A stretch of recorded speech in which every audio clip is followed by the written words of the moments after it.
Hi there, welcome to yet another exciting episode of the Rise and Thrive podcast. This is your go-to business and now financial podcast. Remember in the beginning where we mentioned that we would speak about how we can support each other in business and also on the financial side, because it doesn't make sense to make money and not know what to do with the money. So today I'm introducing our discussion on the financial side. We will be talking about how to manage our personal finances, and beyond that, we'll also be talking about how to invest our money and what investment options are out there. I mean, you're working too hard to make these profits, so how do you make those profits make money for you? I am your host, Brenda Amonyiki, and if you have not yet liked or subscribe to the Rise and Thrive podcast channel, I suggest you take a break, subscribe, like, and share widely so that we can grow our community and for everyone to really be a part and take advantage of the knowledge that we freely share on this podcast. So with me today is Cindy.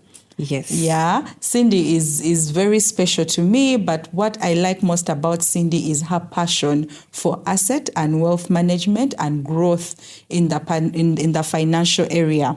So I will let her introduce herself and then we'll take the conversation. I hope you have a pen and paper ready, because this is one of those episodes where you really need to take notes, be keen, and make sure you pay attention, because she's just going to be spitting fire in a way that will change our lives. So welcome to the show, Cindy. Thank you so much, Brenda. Thank you for having me for this opportunity to spit the fire indeed. So a brief of my background and what I do. I have over 6 years of experience in financial services. I've been in banking and currently in the insurance industry, handling asset management. So what I'll really cover is emphasis on financial assets.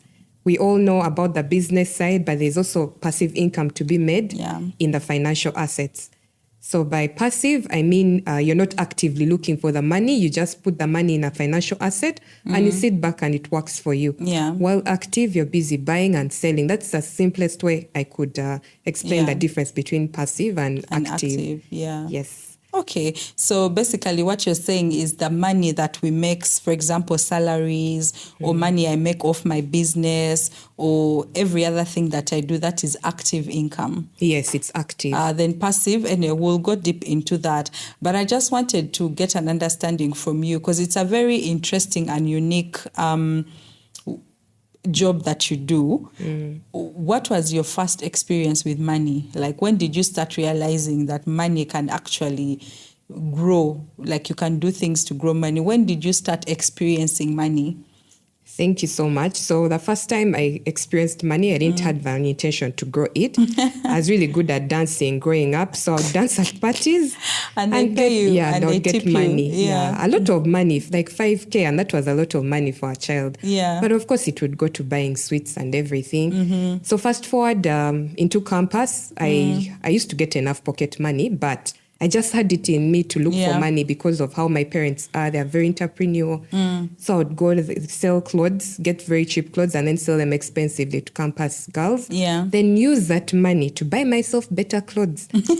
Still, I wouldn't save. You didn't save it didn't really hit me to save. I also did some shoe business when I just started working. But still, whatever I would make, I would just buy for myself something. So the wake-up call came in when I realized I wanted a certain lifestyle. I wanted financial freedom. So financial freedom, so some people is achieving certain goals, while others is a certain lifestyle. I liked to travel, and I wanted to stop working at a certain age, which I won't mention since I'm heading really close to that. I have a lot of work to do. But I just want to wake up every day and decide what to do, not to have to just go to office. So that's where the wake-up call started, I would say. So to be able to say, by a certain age, I should not be working, but this is how my life should be. Right? In terms of, for example, your personal needs and luxury as well, right? I should work because I want to, not because I have to. That was the plan. Okay. So maybe you briefly touched on what active income is. So maybe you can explain to us, as an asset wealth manager, what is passive income? In the simplest way, I can say it's money you put in an investment, a financial asset, and sit back and relax. So what's key is you have to make sure your risk tolerance is in check. Wherever you invest, you're able to take on the risk, and you've monitored your portfolio to make sure that it's working the way you want it to work. So I'll cover that a bit later on the steps, but in a nutshell, that's passive. Sit back, relax, sleep, and just get the alert on your phone. That the interest has come in or something like that. Yes. Okay. So what are the first steps? Or maybe before we even talk about the first steps to getting there, personally, it's I've struggled with finances maybe for the last 3, 4, 5 years, right? And I have not been able to focus so much on building my passive income, right?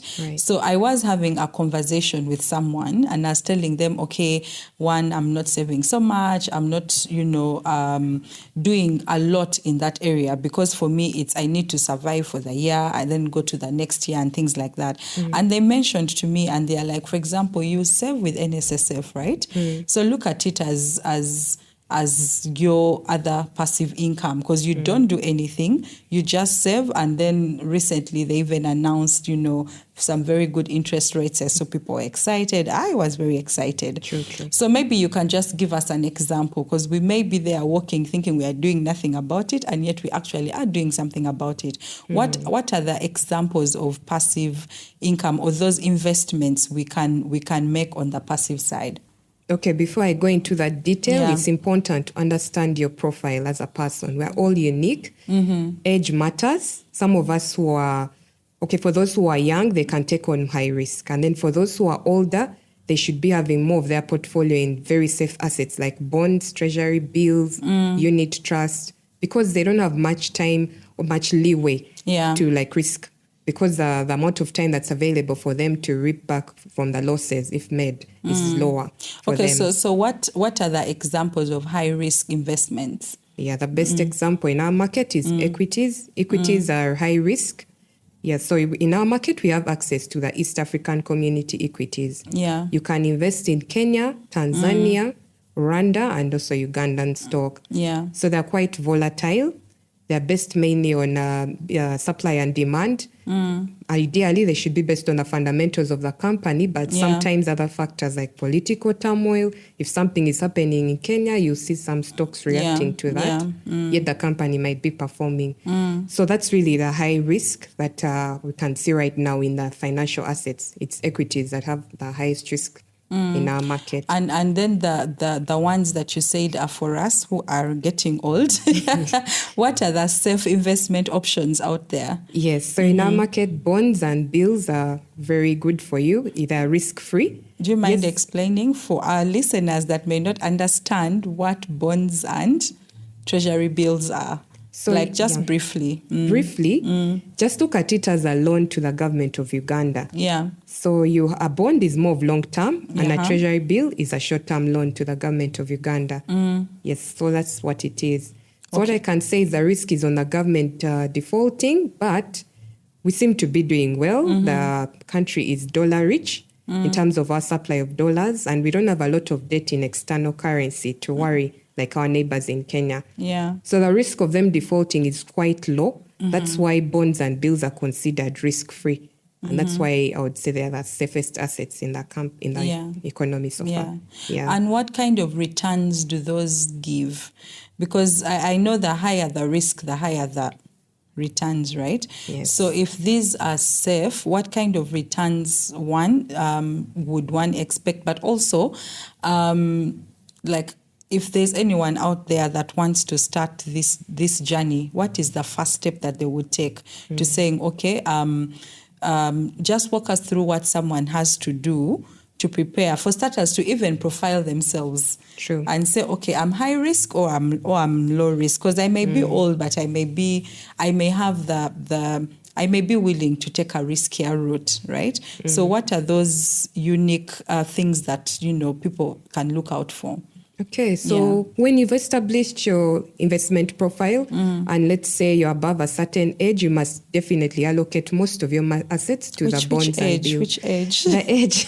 Okay, what is the advised age? Like, what's Yes. that age that you would say, okay, if you get to this level, it's high time you start thinking in this direction? True. So someone between the age of 20 to 35, that's early career, you can have most of your money in equities. You can take on the risk. Yeah. Between 35 and 45, you must be tending towards more of your money into bonds and bills. Yeah. Because those are the stable income sources. They're fixed. And you move away from the volatility because you're heading closer to retirement and you wouldn't want your money in risky assets. Yeah. Since you'll be more dependent on that portfolio. So once that's established, then it's time to allocate the assets accordingly. And diversification is key here.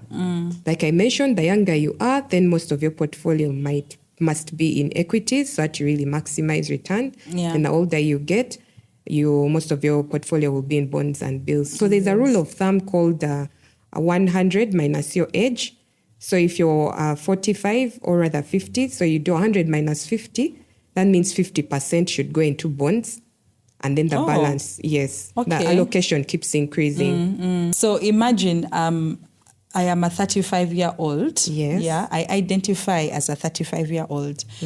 That means if I deduct, so 35, 100 minus 35, it means 65% of my investments should be in equities. Yes. And then the 35% of my investments can be in safer assets. Bonds, yes. Okay. Understood. That's just one of the rule of thumbs out there. So you notice the older you get, that means the percentage that goes to equity reduces significantly. Yes. Yeah, I see. So if you're 55, then 45% goes to equity, and then the 55, which is more, goes to safer assets. Correct. Okay. Yes. Okay, so you are still saying. Yes, so when you've figured out how to diversify according to your investment profile, that will now lead to what kind of return you expect. Yeah. So when it comes to the bonds and bills, the bills on average can give you around right now 14%. The treasury bill per annum. Per annum, yes. But that's before taxes. Okay. Yes. So 14%, that's for the T-bill on average. And then when you come to bonds, depending on where you invest, if it's a 20-year, you're able to earn a coupon of 15%. Yeah. Then there's a 15-year that has a higher coupon. That's a better deal. There are two of them. There's one that's current, that's 15.8, while there's another one at 16%. So the 15-year is a better deal rather than locking in your money for the 20-year where you're going to have a coupon of 15%. So I'd recommend that one. Yeah. So after getting the kind of return, there's another consideration that you have to have is tax. You have to consider taxes. Yeah. When you invest below 10 years, you have a withholding tax on those treasury bills and bonds of 20%. Oh. Yes, that's significant. That's significant. 20% of your interest. Yes, of the coupon that you earn. Yeah, yes. that's a bit high. Yeah, you can also call it interest. And when you go above 10 years, the tax is 10%. Yeah. That's half of it. So you have to be wise when it comes to taxes. Yes. You want to maximize your return and invest where the tax is lowest. Okay. Which is above 10 years. Which is above 10 years. Yes. So for our viewers out there that may not have an understanding of a 10-year bond, 15-year bond, from a layman's perspective, I may think that I have to save for 10 years. But is there an option for me to get my money before the 10 years, or does it only mature after the 10 or 15-year period? A very good question that I get asked a lot. So our market is very liquid. We thank God for that. The ease of entry and exit is there. You can sell to any of the banks. They call them the primary dealers. So any bank is obliged to quote you to buy it from you. Yeah. You just have to be wise to sell it at the right time so that you make also a gain from that sale. So if I want to exit, I can go and sell it to a bank. Yes, in other words. Yes. Oh, okay. Yeah. I get it. So the banks are there for us. So really, in a nutshell, that's what I can say about the bonds and bills. And then when it comes to equities, the tax is 15%. That's what they tax. That's what they will hold off the dividends incomes that you earn. Yeah. So with equities, you have two ways of making money. There's dividend income, and then you can also make capital gains. That's just simply profit from buying and selling the equities that you decide to be an active trader. Yeah. But if you're passive, you're just in it for the long term to earn the dividends and maximize on that. Maximize. Yes. Okay. And so you mentioned that there are certain primary banks that are mandated to get involved in this kind of trade. Are all banks? Is it all banks, or which specific banks are those? Do you mind sharing? So they call them the primary dealers. There are about 9 of them, I think. Okay, yeah. Yes, so most of the banks should be covered in that. Even those that are not primary dealers can buy from you. Oh, so okay. all the tier 1 banks are able to do that. That one is guaranteed. Okay. So Cindy, I just feel like I'm just unlocking a whole. There are so many questions going through my mind now, because it's something that I've for so long not thought about, and now having this discussion with you is, sending the message home for me. I just wanted to ask. So here I am. I'm a salary worker or earner, and I earn maybe, for example, let me say my take home is maybe like 3 or 4. Let's use 5 million, like a round figure. What in your view, right? What percentage would you advise for me to put towards passive income? Because passive income, I would imagine, these the passive assets or investments. The returns are not that high. They are safe, right? Yes. Yeah. So what percentage would you advise someone to put towards such investments? Very good question. So from your 5 million, I would advise 50% to go to your necessities. You have bills to pay. That's the basic needs, basically. Yeah? Yeah. Then you have 30% to you to spend the way you want, because we work hard, and guys, life is short. You have to eat some of your money. Yeah. Actually, it's what motivates you to look for more money. Look for more, yes. When you taste that lifestyle, guys. Yeah. Just buy that expensive perfume. You have worked hard. And take that trip. Ladies. You know what I'm talking about. Yes, we do. Yes. So the 30% can go towards that. You have to look good. You have to do your hair. And then 20% you invest. The reason why I like that question is because people find themselves in a space where they are over saving, or rather over investing beyond what they can afford. Yeah. So you end up not being consistent in bringing in that income. So you have to bring in something that you can be consistent with, and it will steadily grow and become something that can support you even when you lose your job. Yeah. Or rather, you decide to stop working. Let's not be negative. You want to lose your job. You decide enough is enough. I'm tired of going to office. I want to spend more time with the kids. Yeah. Yeah, and you're safe. So when you have that in mind, then that's the kind of percentage. And another thing I want to add is, it starts off with what goal you want. Are you targeting to have passive income of like 1 million per month? Then you work backwards. How much do I have to save today to have that income of 1 million, let's say in the next 2 years? Yeah. That's what can really advise you okay. and motivate you to it. actually look towards that goal. That's a big drive there. I do like what she has said. You have to work backwards. So if you want a certain lifestyle, you set a figure, and then you work backwards. It kind of shapes how much then you need to save or invest. True. Right? And the different assets that you can invest in. Exactly. Okay, I hear you. But now, so here I am still, like in my what I'm thinking about, the people out there that may not know, what is the first step? I have decided that, I want to start investing, right, in these assets that you've mentioned. What would be the first step for me? Where would I go? I've already identified it's something I want to do. So where would I go? Where would I even start beyond going to the banks? Okay, so the starting point is, it's good to have a financial advisor like me, first of all, so that when you go to the banks, they give you fine pricing and you're not being ripped off, maybe for some, because the banks are in it for the money, so you have to really know where the market is trading to make a sound decision. Yeah. So it all starts with your bank, any bank that you're banking with. For bonds and bills, you need to open a CSD account. What is CSD? I had a feeling you just that in full. So it's a central settlement depository. Yeah. Yes, Yeah. that's what it is in full. That's what. So it's just an account that's held by Bank of Uganda because they have to know who's the current holder of the bond. Who are we paying the coupon to? Yeah. Yes. So that's why you need to open that. Very simple. Just within one day, your bank should be able to sort that out for you. Yeah. And you're ready to trade. As long as you get a good price, you trade. Yeah. So for the equities, same issue. Yeah. You have to open an SCD account. No need to know that in full, but I think the S is for securities. Yeah, something. Yeah. Yeah, but the point is when that's open at the Uganda Security Exchange, you're able to trade in the equities. So let me ask. I'll just be asking from the layman point of view.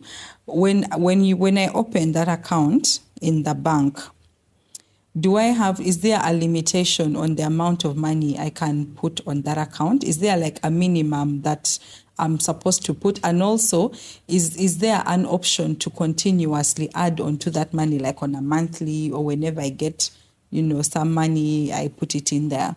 Yes, the answer is yes. There's a minimum. For government securities, it's 100,000. Okay, yeah. Yes. But let's go back to the goal. If your goal is for 1 M per month, please, you can't start with 100,000. So really, really save up something significant and start investing. So when you keep getting more income, yes, you can top up on that particular bond or you can diversify to another bond. Yeah. The people want to see coupon income coming in almost every month. So you can consider another bond that pays at a particular time other than the one you currently have. And buy. Oh, so you can have several. Yes, you can have several. And you use one account? Yes, one account. Okay. So I like what you mentioned there. It still brings back the whole point of working backwards. So if you've set up a goal for yourself, that goal helps you decide how much money, for example, you would need to save on a monthly period, right? Exactly. Okay. So now where does normally, of course, most of us are part of investment clubs. We are part of circles. We have unit trusts and things like that. How do those play into the whole grand scheme of things that we've spoken about?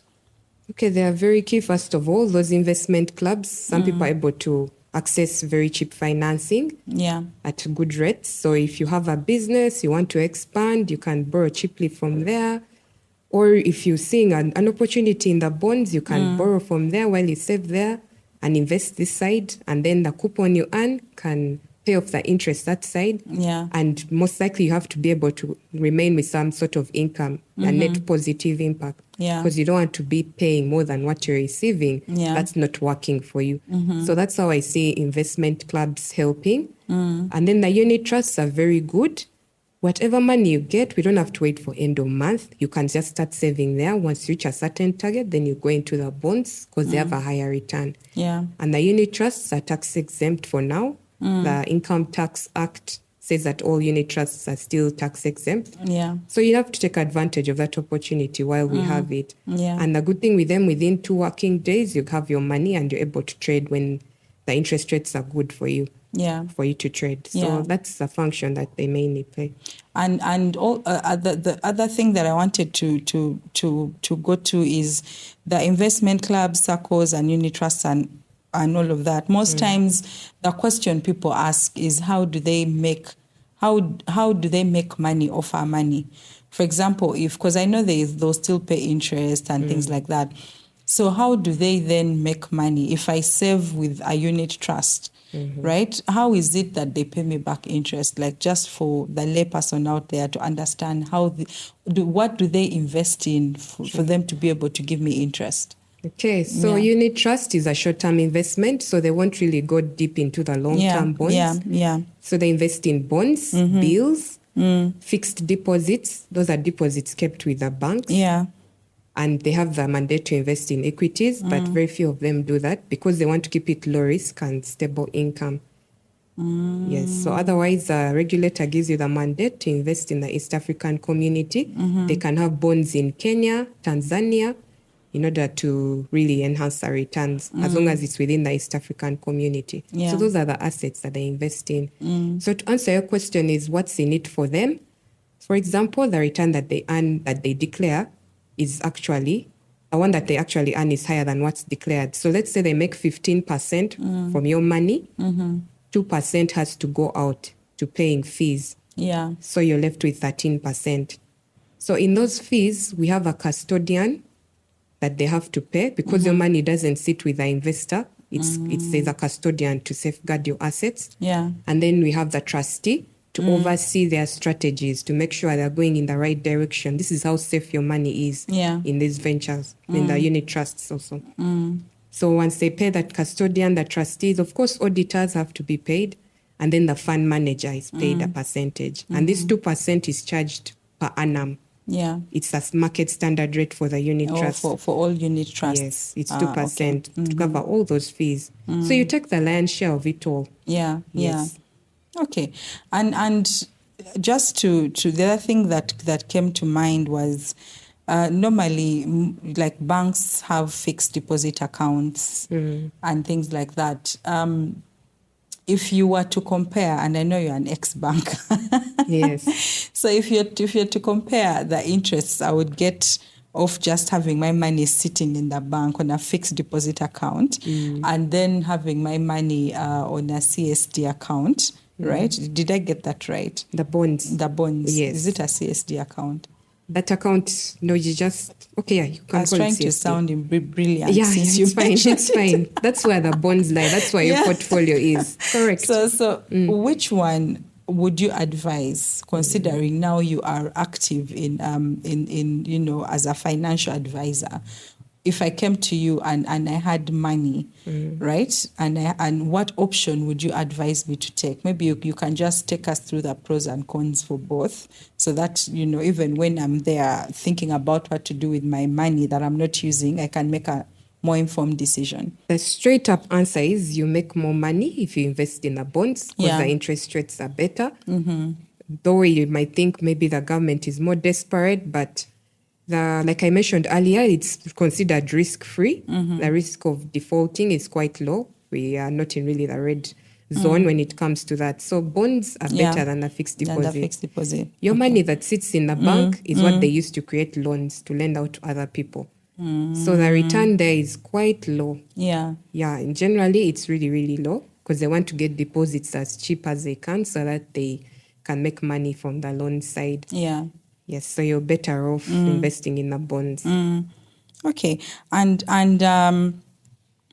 so what trends do you currently see? Like what? Because people, I feel in the last few years, I've heard more about asset and wealth management, financial planning than I did when, for example, I started off in my career journey.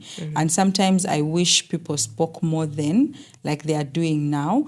But now I see like there's so much that people are talking. So what trends do you see, and what do you think? Where do you see this going in the next few years? Okay, I'll start locally in Uganda. Most people are now getting knowledge on financial assets, especially bonds. So we're seeing more capital moving from real estate investments and going into government securities because they've realized real estate is locking up their money. They're at a point in life where they want stable income coming in. Yeah, and most of the times the price that they have in their mind that I'll sell this plot at this price doesn't really come to fruition. So they are moving more into bonds in Uganda. Shying away from equities, that market is still not as liquid as we expect it to be, but we have some very good stocks in the market that are doing well. So that's a trend in Uganda. Well, outside Uganda, there are so many sophisticated financial assets out there. You see people more into alternative investments where they're investing in derivatives, exchange-traded funds. For example, we are aware of the technological stocks out there. Instead of buying Apple alone, someone wants to buy the index that has most of the tech stocks. That's the NASDAQ. And then S&P 500 that covers the large companies. So you see people investing in those kind of securities out there. They want quick money, and also crypto is something that's becoming big, digital currency. I'm yet to understand crypto, but Yes, all of us, we're led to understand, but it's quite high risky. We don't know that it falls on the high risk side, right? Yes. because it doesn't have clear fundamentals that it follows what drives its value. Exactly. So, but eventually, let's not be surprised, we'll go into digital currency. In the future, it's the future.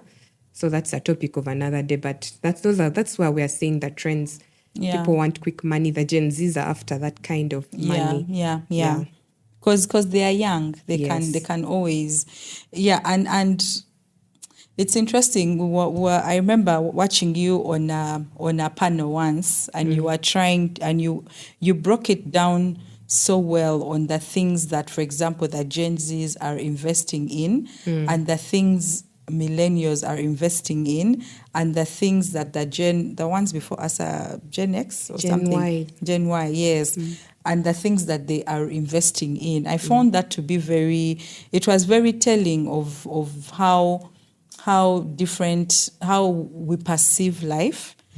I don't know if you can shine some light on that, because for me, it was very, very telling to me, and I wouldn't mind sharing. Yeah. True, yeah. So the Gen Zs they're a special generation. They want to live in a moment. They're exposed to social media, they're seeing lifestyles. So they want quick money. So that's what pushes them to such risky investments. Yeah. You see more influencers coming through. They're putting most of their money in crypto. Yeah. Equities that are high risk, because they're after quick money. And they don't have this working culture the way we do. There's so many videos that have made rounds of how Gen Zs just quit jobs, that this job is not mentally for me. I have to quit. We protect our mental space. Exactly. I identify as Gen Z, by the way. Yes, they're different. They're not really hard like us. So they're really embracing these new ways of making money. That's really the trend that we are seeing. Well, our parents' age and the millennials, they want to see stable income coming in. That's why they're doing things that they understand, that they can explain. Because I think they have more value for money compared to the Gen Zs. The Gen Zs want to just live in the moment. They're not really thinking of the future. While the millennials, they've grown up in a certain way. They're not so exposed to social media when they were growing up, the way Gen Zs were. So they want to do things in a more orderly way. That's a trend that I've been seeing. In a more structured way, I think. Yes, that's true. And also people are tired of living paycheck to paycheck. So they're out there trying to find ways of making extra income.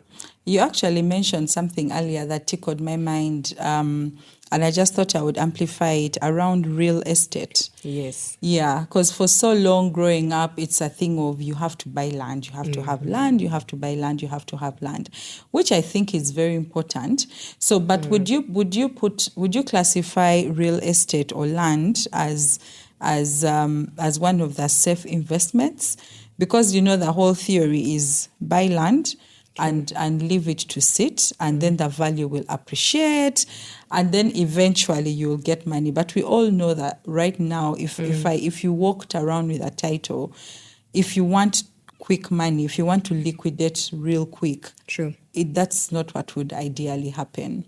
Very true, very spot on. So I have an unpopular opinion of real estate, actually. For some people, it's unpopular. I believe the only real estate that you should own is your life. This is my opinion. Is where you're staying. That's enough. Okay. That's very unpopular. Yes. Yeah. We are in it for cash flows, guys. We are in it for the cash flows. Real estate, if you want to do land, you have to really be good at picking an area that's developing quickly. You're able to sell off at least within 6 months and make your cut and move on. But then I see most people with a lot of money stuck in real estate. They get an issue, they don't have an emergency fund, and then they liquidate at a very bad price because it takes time to sell at that price that you have in your mind. And in most cases, actually, you don't get that price. There's a brokerage fee that you have to pay the broker. And generally, it's just an artificial price in your mind. Sometimes you realize that people don't actually have that kind of money you're looking for. Because they're desperate, you'll sell and move on. So I've seen people struggle. They are asset rich, but they are not cash rich. They have this wealth locked up, but they can't access it. Yeah. Yes. And when you do the math, sometimes you realize that the coupon you're getting from the bond without the hassle of going to rentals and everything is much better. It's a better deal. It's even more money for some people. Yeah. Yeah. And the fact that you can call on that money. Yes. And within a week or so, you have your money back. Exactly. It's very... Within a day. Yeah. You want to sell, that bank will settle you today. That's a very unpopular opinion, I must say. Yes. But it makes sense. Hearing you say it, it makes sense. Because I was having a conversation with someone last week, still on what I told you about how I'm now, after kind of going through financial downtown, I'm trying to get back onto that whole planning for the future and thinking about assets and things like that. And they kept saying the problem with land, and you mentioned it a bit, is you need to have an eye for it. True. It's just like not everyone, it's like how they say some people have business acumen. Not everyone has a good eye for land. True. Because you can buy land and even 2-3 years, you will not get the kind of value that you want. That's true. And yet someone else will buy land and sell it within a year or 6 months, and they make a killing. Yes, they make a lot of money off it. True. Yeah, so but when I hear you speak, it makes a lot of sense. Yes. So I'm not saying no to real estate. You can have a particular percentage that's small allocated there to play around with, because there is opportunity there. I saw a newspaper article that was saying it earns about 24% per year. I did the math around the people who I know who have been in real estate, and no one had 24% per year. So I don't know where those numbers were coming from. Yeah, I also don't think 24% is a bit too high. It's a bit too high. Considering it's really hard to liquidate land. Very. Extremely hard, especially now, like with the way the economy is. And then you end up, like you said, getting desperate. Yes. And you need the money quick. Yeah. Which brings me to a point, you're supposed to have at least $1,000 saved up in an emergency fund. That's like $3 million. Yeah. Because you never know what might come up. Yeah. And a unit trust is a good way of having your emergency fund there. Yeah. Yes. So to avoid such situations where you have to liquidate. Yeah. Okay. I hope you guys are really taking in all this information.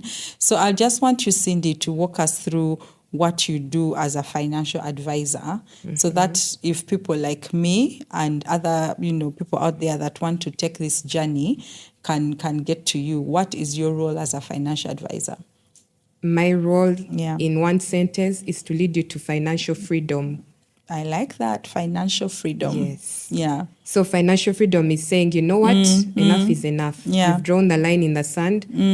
No more excuses. Your life changes from now onwards. We set up a goal. What do you want to achieve in passive income? Then according to your age, your risk profile, your financial capacity, we set up the right assets and diversify for you the right way so that you can earn passively. Yeah. So you have an investment horizon. It could be 5 years. For those who are young, they have a longer time. So we can achieve that goal consistently. And one thing I tell people a lot is they like to go for these quick wins, these quick returns. No, let me put my money here. The return is like this. Be mindful of such returns. Where there are people making noise about unrealistic returns, do your research. We all know what happened with Capital Chicken. I have to bring that up. I'll not report myself on Telex Free, but that's... that came up. And then you ask yourself, but the people who are doing poultry, are they making this kind of returns? Yeah. So what's going on over here? So invest with transparent people like me.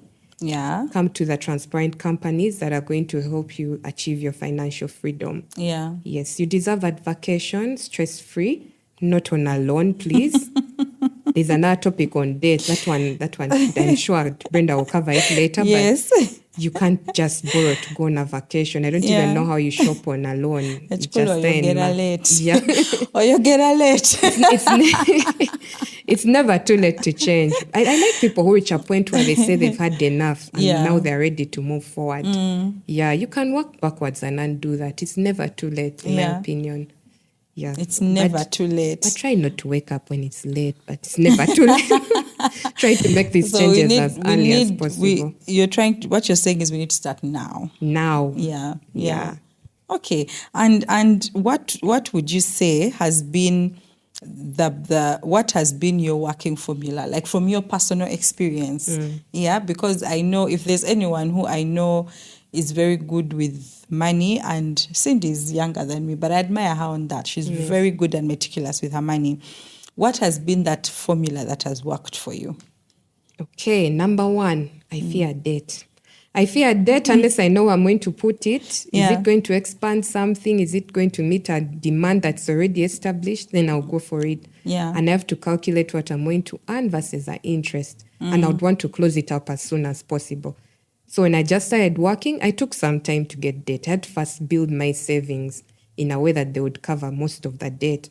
So that in case, banks give very good rates. When you're living in the bank, you're able to use those savings to close up. So debt is something that is very crucial to me. I try to avoid it as much as possible because it eats into your potential to invest. Yeah. Another important thing to me is eating money, people. Eat that money. You've worked so hard. Go on that vacation. Yes. Yeah, I'm not like really all that, but when I expose myself to going to different countries, you just feel different. You get that motivation to look for that paper. To work harder, yeah. Yeah, so always go and plan vacations. Feel free, buy clothes if you're a clothes person. If you're an out person, go out and have fun with your friends when it's budgeted. My friends used to laugh at me when I tell them my budget for going out. It's 200K per month. They'd be like, hey, Cindy, what? That's not even a bottle of whiskey. It's not. And I said, when it's done, I have to figure out another way of getting out without using my money. Thank God I'm a lady. Ladies can relate. Sometimes we're sorted, and we ought to be sorted for sure. But that's another conversation. So eating is important. You've worked hard. We don't know when life ends. Life is also too short. Yeah. You have to enjoy and look good, feel good. So once you've tested that, you look for that money. Trust me. Buy that one expensive Zara bag and see how you're going to change your life. And walk with it and strut it. Walk with it. You'll just find yourself really looking for the money and achieving.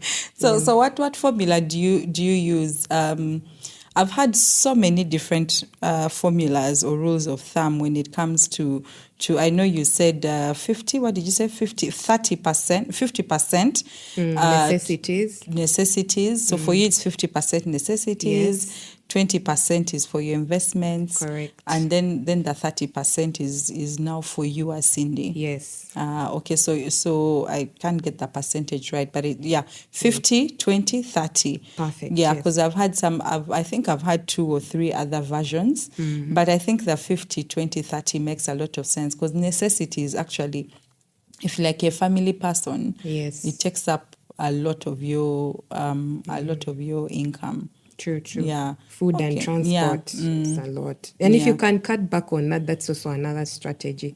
Cut back on your expenses. Which brings me to the other one thing that I do that people laugh at me for. I have an Excel sheet.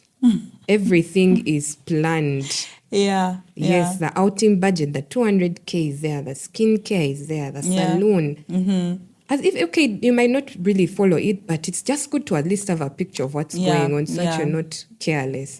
And I have a confession to make. I have so many Excel sheets. For me, it's consistency. I struggle with consistency. So at the end of the month, I'll pull out the Excel sheet. Then for like 1 week, I'm going through the Excel sheet, I'm populating and what. Then by the time the mid of the month there, I have forgotten. I don't even know. I've not updated the Excel sheet. Though I know the value, but the consistency is really, really, really a challenge. And I imagine it's a challenge for many people as well. It is. Yeah. That's why before even that money hits your account, you must have planned it. As soon as it hits, you're making the transfers. You're tithing. Please, people, tithe. Without God, you wouldn't have a single penny. So that's true. You tithe immediately, take the money that's meant for investments, use up the utilities money. So that what's left is actually for eating. Don't leave room, any leeway for you to misuse that money. Even when you have a deal coming up, make sure you have a plan for that money before it hits your account. Yeah. Eat something, but make sure you've saved. First save, then eat. But eating is important. Eating is important. We're in this life to enjoy. No one is getting out of here alive, so can as well enjoy. But what has been in your journey? What do you have like a success story you can share? Okay, without just to motivate us who are trying to start on that journey? A personal one, or can I share someone else? You can share. Helped? It depends on you, which one that you think would actually, that you look at and you're like, okay, this is good. Yeah. Oh, okay, I'll start off with someone else's success story. Yeah. This is a lady who has retired. Mm-hmm. So she was having a lot of stress with her rentals. The rentals were stressful. The tenants are not coming through on time with the rent payments. So she had to take a tough decision because that's a generation why they're so attached to their land and their property. They worked hard for those things. Yes, that's the only way they see that this is an asset. Mm-hmm. So she had to trust me to sell off that property and divert the money into bonds. She said that was the best decision of her life. She's very okay. She's stress-free. The money she's getting in coupon is much, much more than what she was getting in the rentals. Remember, rentals require repairs, stress from tenants, defaulting tenants. So this is something that really helped her. Yes. And another person that I would talk of is a business person in town who owned a commercial building. So this is what happened. 2019, he took that decision, sell off that building and put it in a bond. 2020, COVID hit. My goodness, it hit hard. He was very, very, very happy with that decision that he made. Income was coming in, assured and fixed. Other people were struggling with vacancies, closed buildings, the lockdown really affected businesses. Yeah. So those are one of the success stories I can say. And then for me, success story is that I've reached a point where I'm liquid. Like the money that I get, I can actually have money seated there and I'm comfortable. Yeah. That's something I would struggle with. It's a habit. I think many people struggle with it. There's money on the account. You need to finish it. You have to finish it. You have to eat that money, finish it. That's when you start thinking of things to buy. You're like, but why don't I change my curtains? I think the kids need new shoes. It's not a need per se, but because the money is there, the wants just keep creeping. Or you get a notification from Zara. We have a 50% discount, Black Friday. You want to go and spend all that money. Yeah. So I'm glad that I've reached a point where at least I have a second source of income other than salary. So that has made my income become more liquid so that when I invest, I'm not now looking forward to withdraw the next day of, oh my God. Yeah. We see those people coming in, they brought in money today, after 1 week, they want it back. That means there's something wrong. Maybe they're saving more than they can afford, or they're just not managing their budgets and their finances properly. So to me, that's a very successful story because it's good for my mental health. I no longer have stress because of money, and I live within my means. That's something I must say. Yeah. Living within your means is very crucial. Yeah. I don't get tempted that, Bali. If Bali wasn't in my budget for the year, we are not going to Bali. I can try ginger, but not Bali. Not Bali. You see that meme going around of you're literally struggling for your life. Then someone adds you to a WhatsApp group for Japan 2025. Yeah. And it happens. I can't afford bread. Why am I planning a trip? Exactly. Yeah. Okay, this has been a very... I feel like I'm going to have another conversation with you. I feel like you may come back. True. Because we've literally touched on things and I have so many questions in my head. But because of time limitations, we probably have to end it right here. Okay. But even before we end it, Cindy, just for the people out there that, one, are starting the journey, this, because the truth is, we would all desire to get to that level where you are.